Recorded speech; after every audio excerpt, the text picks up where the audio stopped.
Sergio de Castro Spícula nació el 25 de enero de 1930.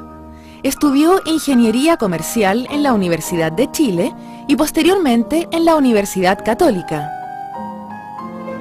En 1962 se doctoró en Ciencias Económicas en la Universidad de Chicago. Durante su gestión como decano de la Facultad de Economía de la Universidad Católica, se reforma completamente la enseñanza de las ciencias económicas en Chile, introduciendo en los contenidos cambios que en su época fueron considerados revolucionarios.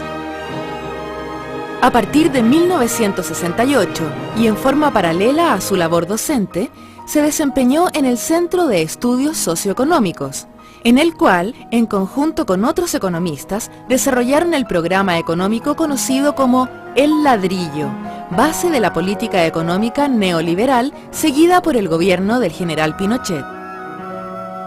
Tras el golpe militar, fue asesor de los ministros de Economía Rolando González y Fernando Lenis. En 1975 asumió como ministro de Economía y un año después como ministro de Hacienda, cargo que desempeñó hasta 1982. Desde entonces se ha dedicado a la actividad privada, destinando parte de su tiempo a la Universidad Finisterra, de la cual es uno de sus fundadores e integrante del Consejo Superior. Sergio de Castro es considerado el padre del milagro económico chileno. Quisiera iniciar esta entrevista preguntándote, ¿tú eres golpista? Era golpista, sin ninguna duda, como creo yo que lo era la inmensa mayoría de los chilenos en ese momento, incluyendo a todos los políticos de la oposición y a muchos de los políticos y miembros de la propia Unidad Popular. Obviamente que todos éramos golpistas, pero con diferentes motivaciones. ¿Y cuáles eran las tuyas? No, las mías eran el desastre que se estaba constatando en la economía, en que después del 71, que fue un año en que los economistas nos conminaban a quemar nuestros textos de estudio, porque Allende había hecho una emisión de dinero importantísima, la cantidad de dinero más que se duplicó el año 71 respecto del 70, y la producción aumentó en forma importante, creo que alrededor de un 5 o 6%. Y no hubo una inflación desatada como la que se habría esperado. Entonces mucha gente nos decía que teníamos que quemar los textos de estudio. Incluso recuerdo que en agosto del 71, Leonardo Frei Montalva le envió una carta a su equipo económico, retándolo porque no lo habían dejado a él hacer lo que estaba haciendo Allende. Y les pedía explicaciones. Se deben haber demorado un poco en darlas y ya cuando la respuesta llegó seguramente Frei se dio cuenta del desastre que significaba esa receta. Y el año 72 se volvió a duplicar la cantidad de dinero. Y el año 73 más que se cuadruplicó la cantidad de dinero. De tal manera que entre el 73 y el 70 el dinero creció más de 22 veces, o sea, 2000%. Y la teoría económica diría de que la inflación a esperar por una cosa así era del orden del 2000% o más. Y eso es lo que se estaba generando, de tal manera que a esa altura la hiperinflación era un hecho cierto en poco tiempo más. ¿Pero por qué podías pensar que un golpe de Estado podía transformar la situación económica? Bueno, yo no sé si nosotros pensamos en un golpe de Estado, pero pensamos en una cosa que tenía que cambiar diametralmente las cosas tal como estaban pasando. El déficit del fisco era el 55% del gasto total. Una cifra, pero absolutamente increíble para cualquier persona. Esto quiere decir que de cada 100 pesos que se gastaba el fisco, 55 venían de las imprentas del Banco Central que emitían dinero para cubrir el déficit. La maquinita. La maquinita. El déficit de las empresas públicas, incluyendo, por cierto, las estatizadas y usurpadas, era casi el doble del déficit fiscal. Así que juntando el déficit de las empresas públicas y el déficit fiscal, se llegaba fácilmente a unos 2/3 del producto. O sea, una cosa absolutamente increíble. En general, las interpretaciones de la izquierda en relación a la temática económica señala que el problema de la Unidad Popular fue que Estados Unidos, a través, digamos, de sus embargos y a través de una política bastante restrictiva de créditos a Chile, fue lo que provocó, en definitiva, la crisis económica. ¿Tú compartes esa idea? Eso no es efectivo y es absurdo.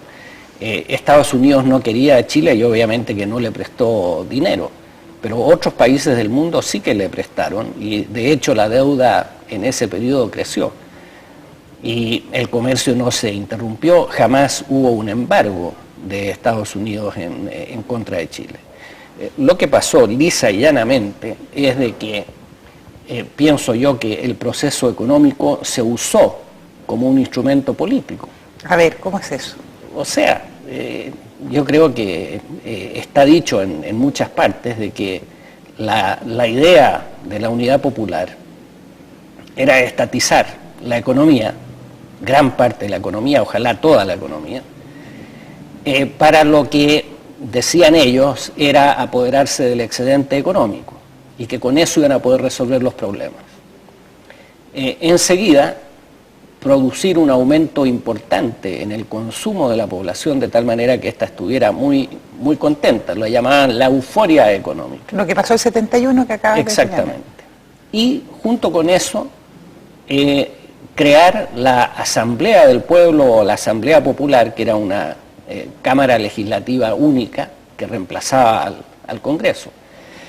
Y teniendo este poder legislativo a su amaño, digamos, cambiar la Corte Suprema, estos viejitos, como les decían, tales por cuales, cambiarlos y generar un poder judicial que fuera partícipe del cambio revolucionario que postulaban. Entonces es obvio que a lo que se iba era a un dominio total del poder. Tú no eras político en el tiempo de la Unidad Popular, sino que trabajabas en la Universidad Católica como decano de la Escuela de Economía. ¿Fue ahí donde empezaron a surgir tus ideas de libre mercado? Bueno, un poco antes, digamos, porque yo había ido a estudiar a la Universidad de Chicago, Economía, y fui el año 56, regresé el 58 y empecé a hacer clases en la facultad. Y fui profesora hasta el año 75, en que ya por ser ministro de Economía no tenía tiempo a hacer clases, entonces renuncié. ¿Realmente los Chicago Boys, como todo el mundo los conoce, produjeron a tu juicio la transformación económica de Chile?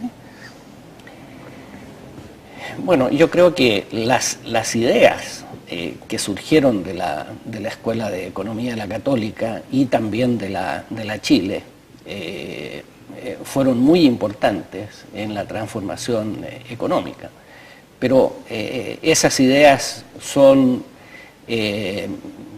patrimonio de la humanidad, digamos, lo que cualquier economista que estudie bien economía en cualquier parte del mundo sabe.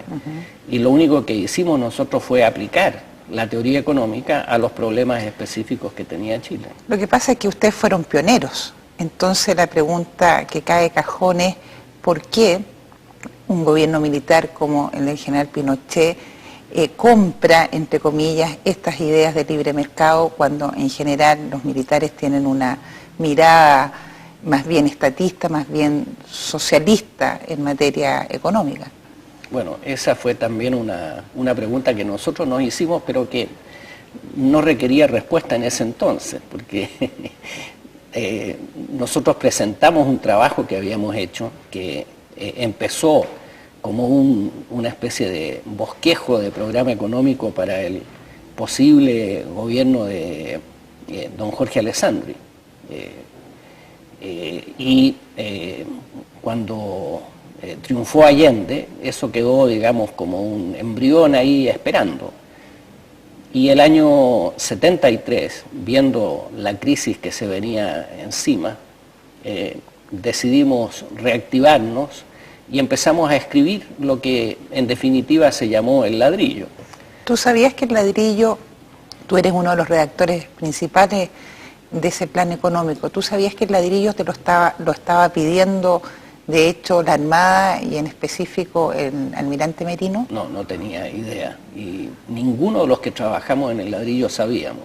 La única excepción era Emilio Sanfuentes, que él sí que tenía nexos, digamos, a través de Roberto Kelly y de Hernán Cubillos, me parece. Tenía nexos con el almirante Merino. Pero ninguno de los que trabajamos sabíamos esto. Y estamos haciendo un trabajo académico, tan académico que en realidad si uno lee hoy día el Ladrillo, se pregunta cómo pudo ser pensado eso. Y la realidad es de que, como no sabíamos lo que iba a pasar políticamente, dijimos, bueno, la política no existe. Así que pensemos que puros técnicos van a poder implementar medidas, y eso es lo que escribimos. ¿Por qué no resultó ese plan en un gobierno como el de Jorge Alessandri, que se suponía que era un gobierno más abierto a la empresa privada y a la economía libre? Bueno, el 70 don Jorge no fue elegido, así que era imposible que lo aplicara, pero en su periodo anterior, digamos, él decía ser un hombre de libre empresa, pero en realidad estaba metido dentro de esta especie de cúpula, de burbuja, por poner una palabra, en que estaba todo el mundo, de que la única forma de crecer, digamos, era conseguir un mejor precio del cobre, expandir la producción del cobre y mejorar el nivel de vida de la gente, dándole subsidio, fijando los precios. O sea, no se salía de ese esquema de operación. Por eso es muy importante lo que se hizo en el gobierno militar. ¿Quién tomó la decisión de que la línea que se siguiera fuera este tipo de economía y no otra? Porque podría haberse usado otros modelos. Bueno, de hecho, cuando la Junta de Gobierno empezó a pensar qué hacer, digamos, nosotros sin saberlo habíamos escrito la respuesta, y era una respuesta que era pedida por el almirante Merino. Pero había otra gente que también estaba pensando qué es lo que convenía hacer, y la mayoría de las opiniones era de que lo que había que hacer era reconstruir lo que se había tenido hasta antes de la Unidad Popular y mantener prácticamente el mismo esquema de operación de la economía, que por ponerle una palabra, digamos, podríamos decir que era el esquema de la sustitución de importaciones. Para nosotros pensamos de que eso es lo que había causado el estancamiento económico de Chile y estamos en total desacuerdo. Entonces hubo una discusión entre planes antagónicos. Ahora, me da a mí la impresión de que finalmente la Junta se decidió por el Ladrillo, porque era un documento que se había escrito con mucho tiempo, con mucha paciencia, con mucha argumentación, de tal manera que se podía ver por qué, si estábamos en A, haciendo B, C, D y E, íbamos a llegar a F, la parte final, digamos, con un desarrollo económico. Y eso es lo que apeló al juicio analítico de la Junta de Gobierno y especialmente del presidente Pinochet, que fue indiscutiblemente el artífice de ese programa. ¿Tú conocías a algún militar antes del 11 de septiembre? No, nunca. ¿Cómo te vinculaste entonces como asesor primero y luego ministro? ¿Cómo fue tu vínculo? ¿Cómo llegaste al gobierno? Bueno, en realidad yo no me vinculé, sino que me vincularon, porque el almirante Merino me citó sin conocerte. El 14 de septiembre sin conocerme. Al Ministerio de Defensa, y me tuvo ahí como 2 horas esperando, digamos, y de repente se abrió la puerta, él entró y me dijo: soy el almirante Merino, espere que viene el ministro de Economía de quien usted va a ser asesor. Y antes que yo le dijera nada, se fue. Y al poco rato llegó el general González, que era el ministro de Economía. Rolando González. Rolando González. Y entró Merino y dijo, De Castro, le presento al general González, González le presento a De Castro, este es su asesor, este es el ministro, y se fue. Y nos dejó conversando, digamos. Y ahí empecé yo a hacer asesorías en el Ministerio de Economía. ¿Cuál fue la primera tarea que ustedes tuvieron que enfrentar frente al caos económico con que recibieron el gobierno? Bueno, nosotros en las discusiones, digamos, que habíamos tenido primero con el equipo de Jorge Alessandri y posteriormente entre nosotros, estábamos de acuerdo que todas las cosas difíciles había que hacerlas rápido y al inicio de cualquier gobierno, en que tiene más popularidad y tiene más capital político con el cual enfrentar estas tareas difíciles. Y en consecuencia nos habíamos puesto, digamos, como una meta, que lo primero era liberar los precios. Y lo segundo era hacer una devaluación importante. Y lo tercero, bajar los aranceles. En otras palabras, abrir la economía chilena al mercado internacional, de tal manera que los precios internos no fueran precios artificiales, sino que fueran los precios reales del mundo exterior. Y que eso pudiera mostrarle a los empresarios, a los trabajadores, a la gente en general, cuáles eran las cosas que más convenía producir. Entonces, en vez de estar sustituyendo importaciones, producir exportaciones que produjeran un ingreso en divisas que permitieran importar lo que nosotros no podíamos producir. En otras palabras, era invertir el esquema de crecimiento que se tenía hasta ese momento. Pero tienen que haber tenido ustedes muchos obstáculos, porque todo lo que ustedes estaban planteando era muy novedoso en Chile. Sí, por cierto. ¿Qué obstáculos reales, concretos tuviste? Bueno, tuviste y tuvieron. Bueno, los obstáculos concretos fueron, digamos, que explicarle a un empresario que le conviene perder la protección que recibe de aranceles elevadísimos, había aranceles hasta 750%, o mejor todavía, prohibiciones de importar, casi todo estaba prohibido de importar. Entonces, convencerlo que le convenía renunciar a eso, tener una libertad de precios que hacía que él no pudiera saber cuál era el precio que iba a tener, cuánto iba a ganar, y enfrentar con muy bajos aranceles la llegada de productos del exterior, era una tarea imposible. Y en realidad, titánica. Yo diría que, si no el 100%, de haber sido cercano al 100% de los empresarios, estaban total y absolutamente en contra. Y ahí creo yo que jugó un papel importante lo que tú me preguntabas, de si yo conocía a algún militar anteriormente, y no. Y si yo no conocía, y ninguno de nosotros en general conocía miembros de las Fuerzas Armadas, era lógico suponer también que los miembros de las Fuerzas Armadas tampoco conocían civiles, como yo creo que es la realidad. Entonces los civiles y nosotros estábamos en igualdad de condiciones frente a los militares, porque ellos no tenían amigos empresarios que fueran a decirle, mira, esta es una locura, va a quebrar todo Chile. Entonces eso jugó a favor y primó el aspecto intelectual del problema. Pero así todo, había un comité asesor y habían grupos al interior del gobierno, generalmente de miembros de las Fuerzas Armadas, que se opusieron tenazmente a la implementación del modelo. Bueno, eso es verdad. Y así como yo encuentro natural que los empresarios reaccionaran como reaccionaron, también encuentro natural que el comité asesor y distintos grupos militares reaccionaran de la misma manera, porque los militares en general tienen una vida muy regimentada y el modelo funciona, porque el que manda arriba es obedecido más abajo y el intermedio obedece al de arriba y el de abajo al intermedio, etcétera. Entonces es muy ordenado y disciplinado. Y era dable pensar que ellos creyeran que introduciendo disciplina y orden en la economía iban a poderla manejar. Ahora, afortunadamente, el presidente Pinochet analizó el tema y se convenció ¿Fuiste un buen profesor? No sé, yo pienso que el mejor profesor de economía en ese momento fue Allende. Dio las mejores lecciones de lo que no debía hacerse.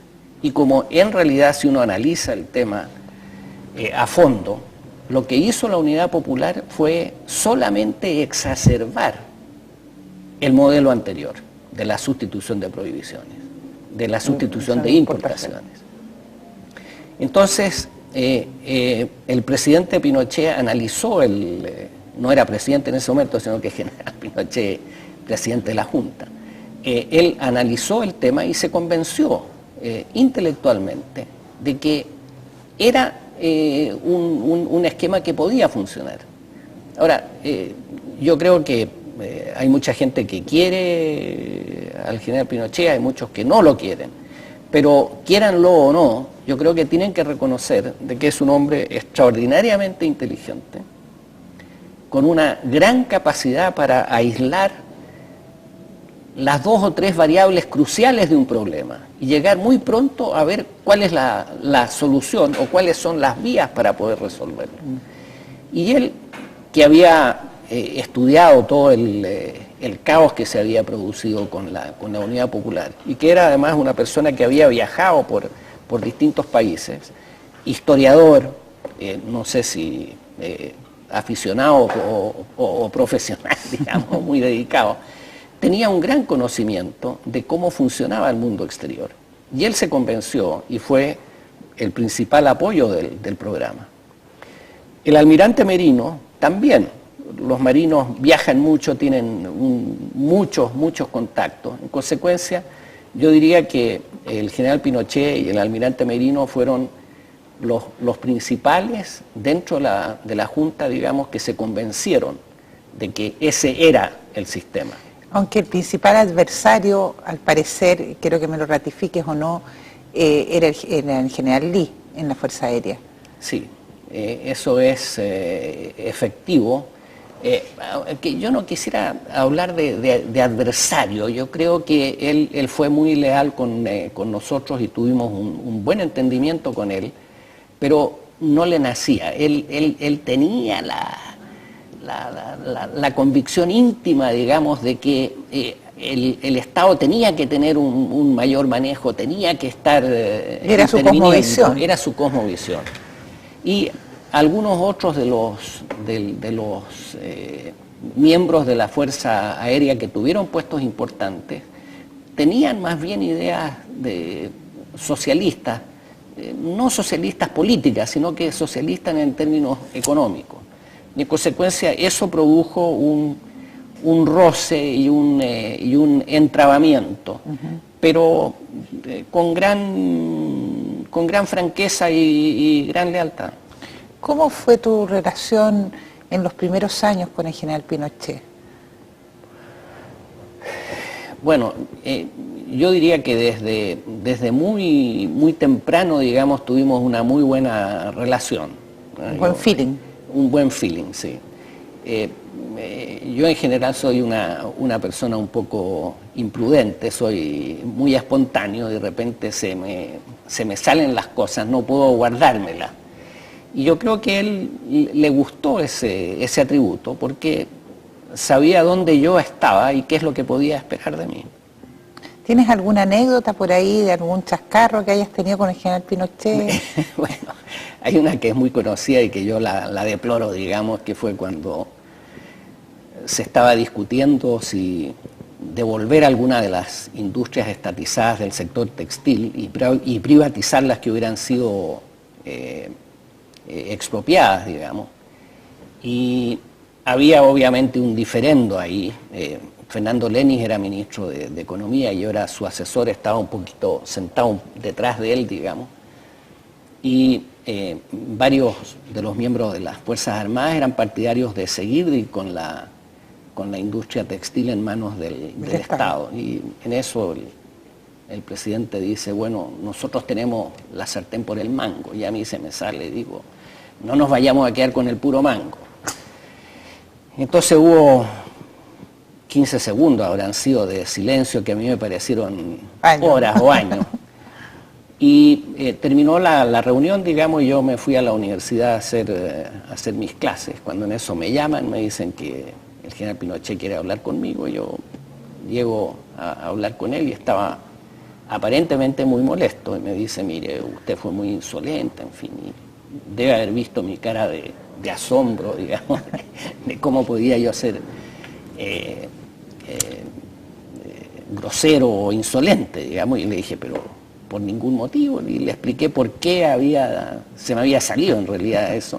Y resulta que se rió, él es un hombre de mucho sentido del humor.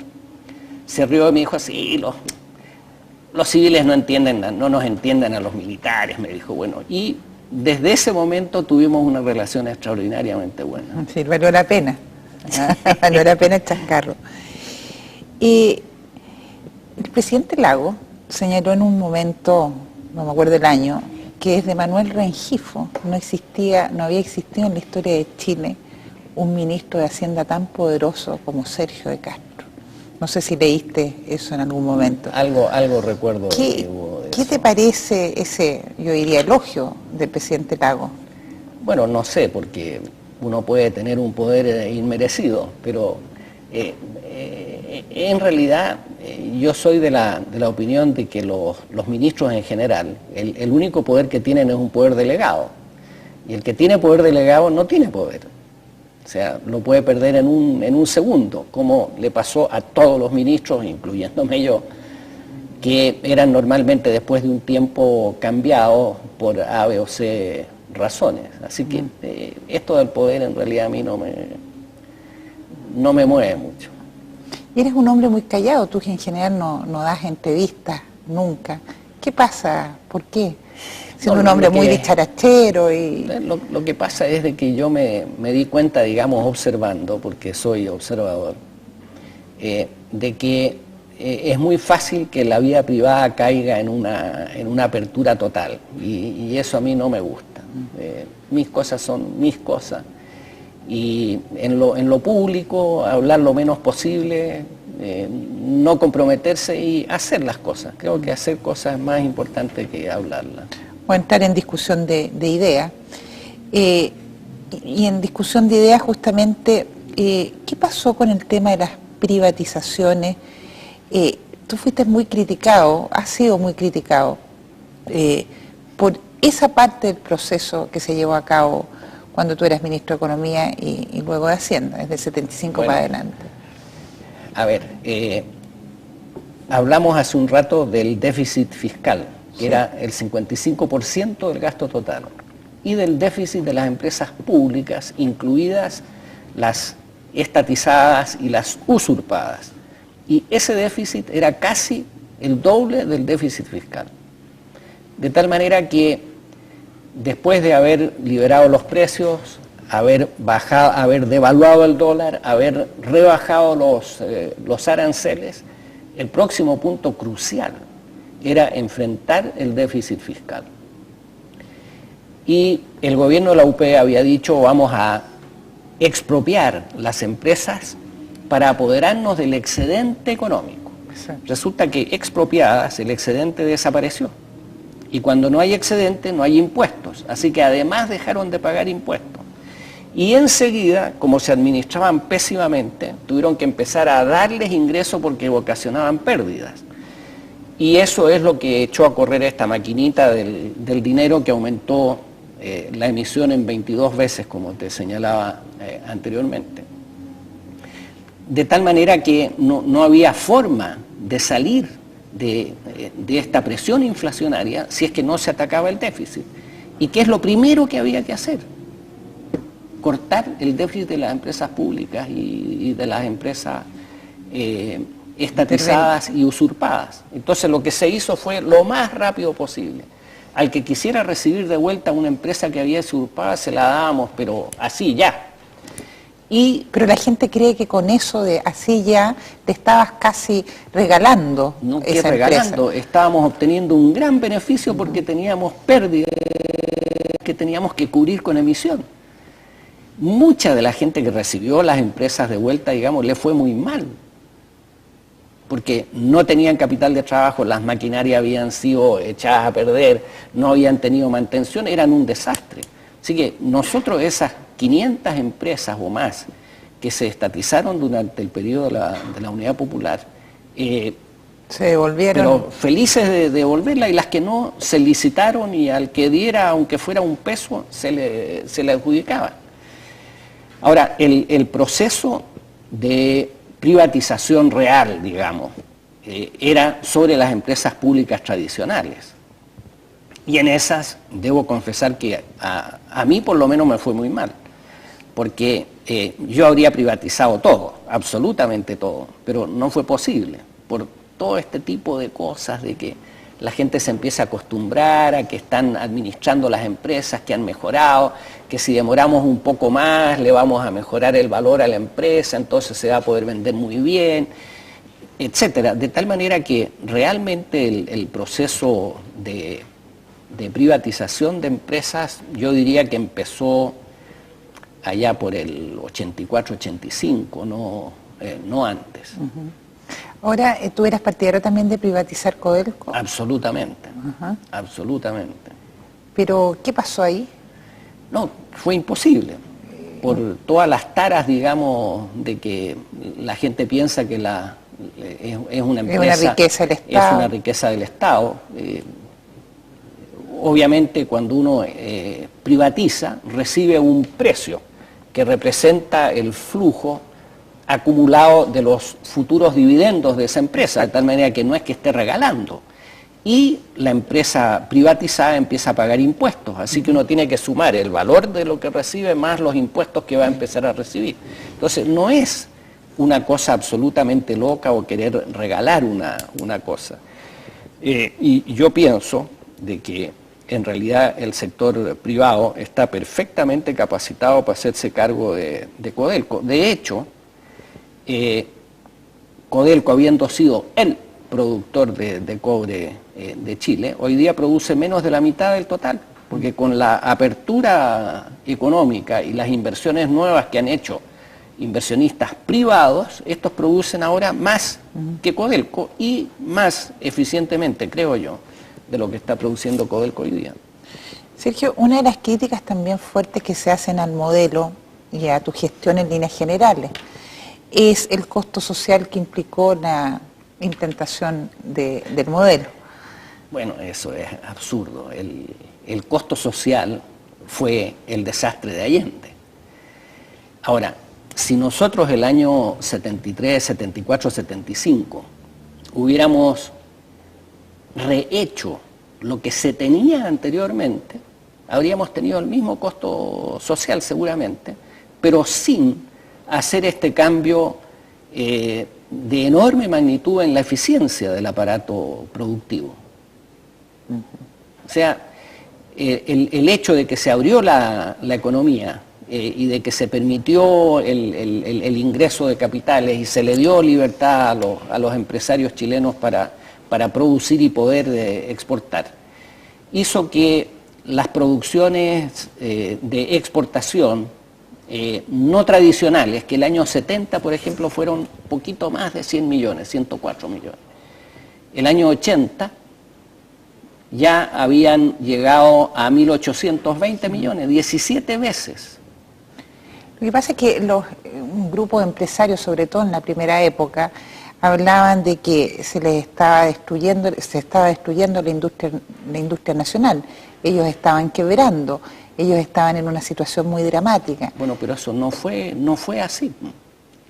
No fue así, porque si nosotros miramos lo que realmente sucedió, es que tuvieron que cambiar el énfasis de la producción, o sea, empezar a abandonar estas cosas que sustituían importaciones. Es decir, el que no innovaba, exactamente, moría. Pero en todos los sectores en que hubo la innovación y en todos los sectores en que realmente la gente creyó que el gobierno iba a hacer lo que estaba diciendo que iba a hacer y quisieron sus inversiones, fueron sectores que les fue muy bien, tanto para producción interna como para producción externa. En 1980 viene el tema de la Constitución. tú ya eres ministro de Hacienda. ¿Tuviste alguna participación activa en alguno de los articulados de la Constitución relacionados con el tema económico? ¿Quién veía esa poco, parte? Digamos. O sea, a uno le pedían sus opiniones sobre ciertos temas.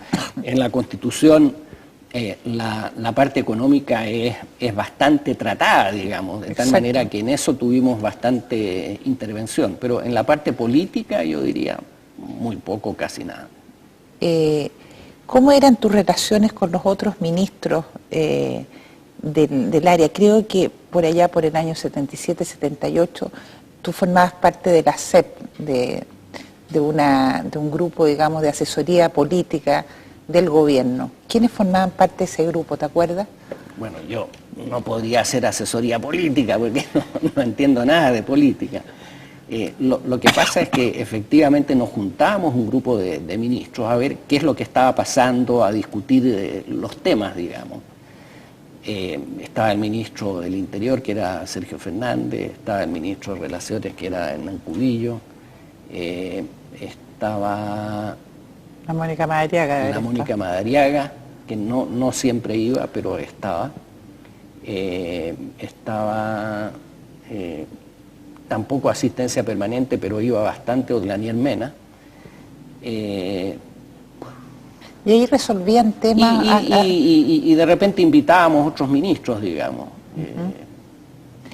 El año más dificultoso, más difícil para el gobierno en este periodo fue el año 78. Sucedieron muchas cosas en el año 78. El boicot del afresivo, el problema con Argentina y la salida del general Lee. ¿Tú como ministro viviste la salida del general Lee? Sí, bueno, de hecho, digamos, lo que tú has llamado la asesoría política, tuvimos acceso a la entrevista que le habían hecho al general Lee, un diario italiano, digamos, y a las opiniones que él ahí desarrollaba, y nos pareció de una peligrosidad extrema. Discutimos el tema, digamos, y nos pareció que era una cosa absolutamente insólita, en que ya el general Lee, que sabíamos que tenía ciertos desacuerdos, digamos, los estaba publicitando exteriormente, y que eso iba a tener un impacto muy negativo en el país, tanto política como económicamente. Y entonces, en una reunión que hicimos todos los ministros, volvimos a discutir el tema y decidimos enviar una carta pública, digamos, haciéndole ver al general Lee nuestro malestar. Y de ahí las cosas evolucionaron hasta que el general Lee fue destituido. También en el año 78 vino la cuasi guerra con Argentina.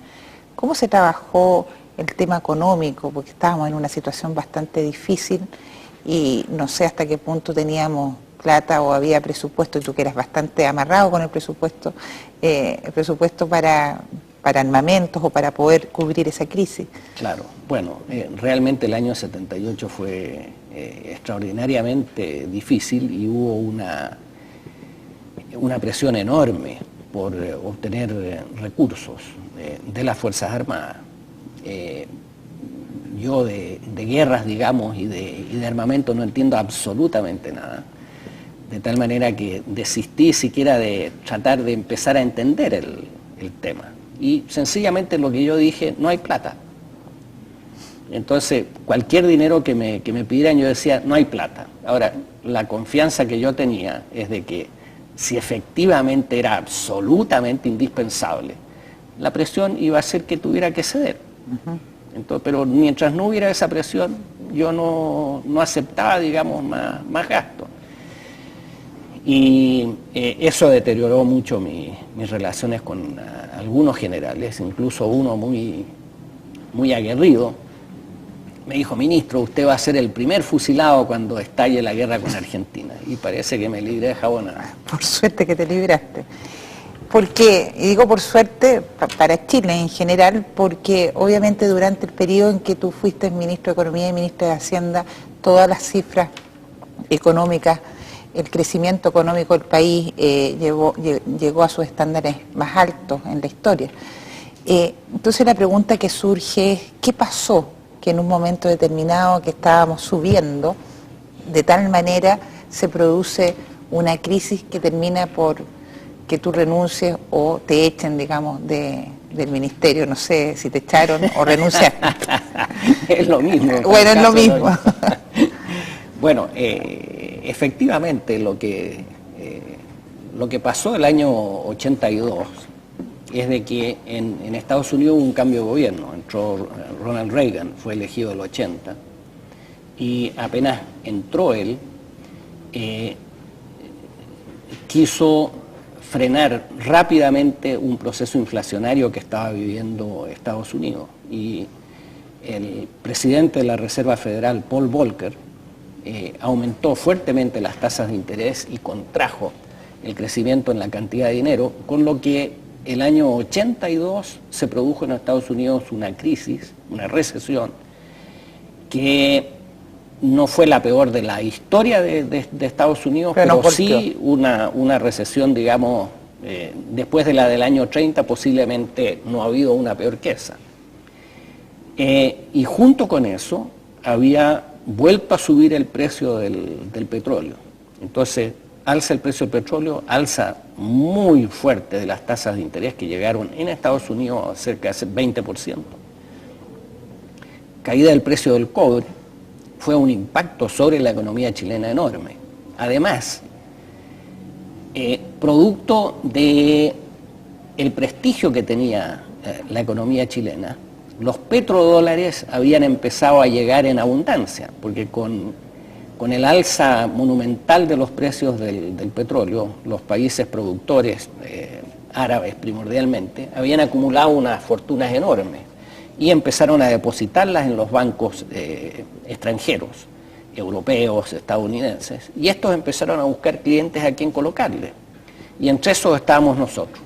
Entonces, la economía chilena había pasado por el desastre del 73, había pasado por la crisis del 75, todas las empresas sumamente descapitalizadas. Entonces, esta infusión de petrodólares fue muy bienvenida.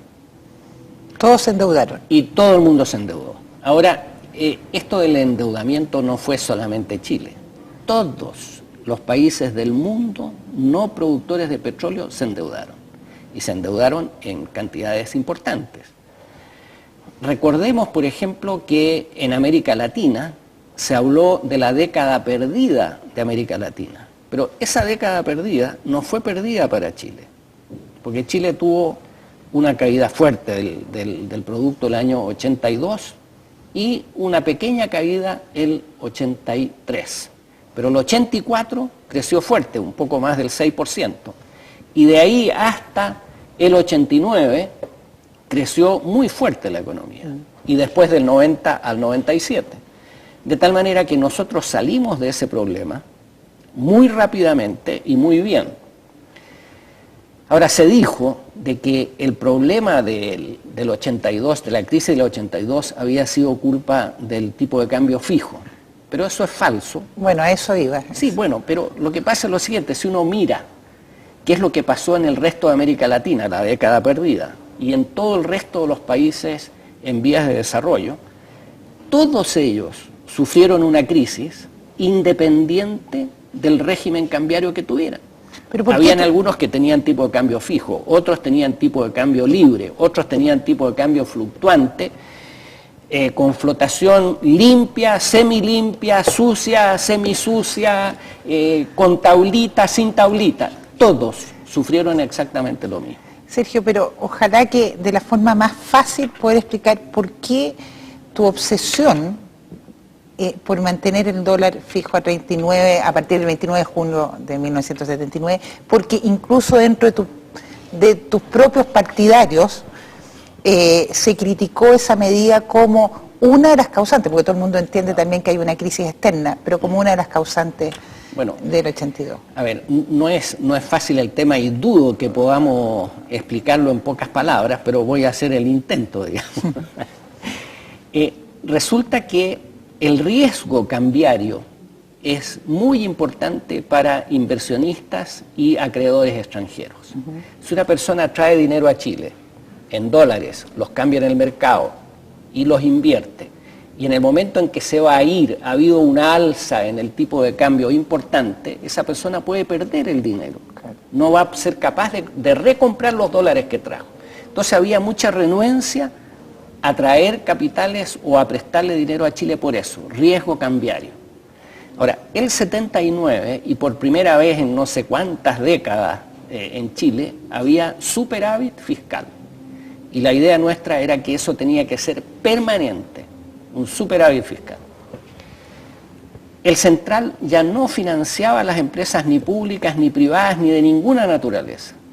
Entonces, siendo un país pequeño y muy abierto al comercio exterior, el mejor régimen cambiario es uno de tipo de cambio fijo, que elimina el riesgo cambiario y que además tenía una gran cualidad, y es que obligaba a tener un superávit fiscal, que es el gran error que cometió Argentina en 2 oportunidades, la última catastrófica, digamos, de tener un tipo de cambio fijo, pero con déficit fiscal. Eso nosotros no lo teníamos. Entonces, desde mi punto de vista, el mejor sistema era el del tipo de cambio fijo. Ahora, frente ya a la crisis propiamente tal, que es un hecho en el año 82, todo el mundo también, entre comillas todo el mundo, quería la devaluación. Entonces, el problema está en que se devaluó después que tú te fuiste porque tú te negaste a hacerlo. ¿Cuál fue la conversación o cómo pudiste llegar a mantenerte todavía por un tiempo en el ministerio cuando había una presión tan fuerte de la gente? La lógica, digamos, no es democrática. O sea, puede estar todo el mundo de acuerdo en una cosa y la lógica señalar otra. Y yo estaba convencido de la lógica de mi argumento. Resulta que con lo que había pasado en el mundo, es efectivamente cierto que el dólar a 39 estaba bajo si uno lo comparaba, por ejemplo, con las remuneraciones internas. Pues las remuneraciones internas habían ido creciendo por la ley del piso laboral, digamos, que era prácticamente una fijación en términos reales de los salarios. Eso era el plan laboral. El plan laboral. Pero cualquier otro precio que uno mirara no estaba desalineado respecto del tipo de cambio. Tomemos, por ejemplo, otro ítem de costo de las empresas, arriendos. Los arriendos habían bajado, de tal manera que con $1, 39 pesos, uno podía comprar muchos arriendos. Pero si uno quería comprar remuneraciones, podía comprar muy poco de remuneraciones porque las remuneraciones habían subido mucho. Entonces, el dólar estaba desalineado respecto de las remuneraciones y no de otras cosas de la economía interna. ¿Y qué planteabas tú entonces? Por eso yo planteé y convencía al presidente Pinochet de que lo que había que hacer era rebajar las remuneraciones. Y rebajar las remuneraciones del sector público mediante decreto, puesto que lo podíamos hacer. Primero, obviamente, derogar el piso laboral. Enseguida, bajar las remuneraciones del sector público y indicarle al sector privado que tenía que renegociar sus remuneraciones. Bueno, eso habría logrado, yo creo que en un par de días, disminuir las remuneraciones entre un 12, un 13%, y con eso subir el tipo de cambio real sin devaluación. Sí, pasar la crisis. Pasar la crisis. Ahora, después de que yo me fui, digamos, pensando de que se iba a hacer la rebaja de remuneraciones, parece que a la Junta no le gustó esto de tener que rebajar las remuneraciones, pero era absolutamente indispensable rebajarlas. Y cuando hicieron la devaluación, se produjo la rebaja de las remuneraciones, pero por una vía muy bruta, que es generar inflación para que la inflación se coma las remuneraciones y en consecuencia bajen. Y en bajar 12% las remuneraciones se demoró más de 2 años y medio por el aumento en la inflación. Es decir, tú tenías una salida mucho más rápida, más efectiva, o sea, para solucionar la crisis. Ahora, si nosotros miramos la crisis asiática, por ejemplo, vemos de que el año 97-98, los sindicatos de Singapur le pidieron a los empresarios que rebajaran las remuneraciones para poder enfrentar la crisis asiática. Claro, y así se hizo, y Singapur salió muy rápido de su recesión. Lo que pasa que eso debe haber sido visto por el gobierno como algo muy impensable por los efectos sociales que le trae a cualquier trabajador que te digan te vamos a rebajar tu sueldo.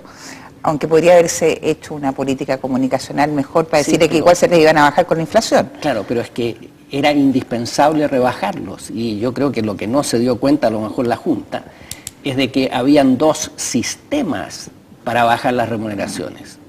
Uno era bajarlas y la otra era devaluar, generar inflación y rebajar las remuneraciones por esa vía, que es una vía hipócrita, porque es algo, digamos, de que sucede, nadie tiene que dar ninguna explicación y el resultado benéfico viene después de que ha pasado ese proceso. Sergio, ¿tú crees que estamos reconciliados en Chile? Tengo mis dudas, tengo mis dudas. Yo creo que hay cierta gente que se ha reconciliado, la gente más inteligente. Yo pienso, por ejemplo, en una imagen que no me puedo sacar de la cabeza, la madre de Jaime Guzmán. Muy poco después del asesinato, ella habló del asesinato con una tranquilidad y dijo, he perdonado. Y le nacía del alma. Y uno, mirando los ojos de la gente, normalmente se percata de que es verdad o no es verdad lo que están diciendo. Hay mucha gente que dice, yo no tengo odio, pero uno mira los ojos y no es lo que le dicen. Otra persona que me ha impactado mucho a mí es la ministra Michelle Bachelet. Ella también habla de la muerte de su padre sin rencor, sin resentimiento. Se le mira a los ojos y se ve de que efectivamente ha perdonado. Si todos fuéramos capaces de eso, yo creo que habría una reconciliación, pero creo que todavía estamos un poco distantes.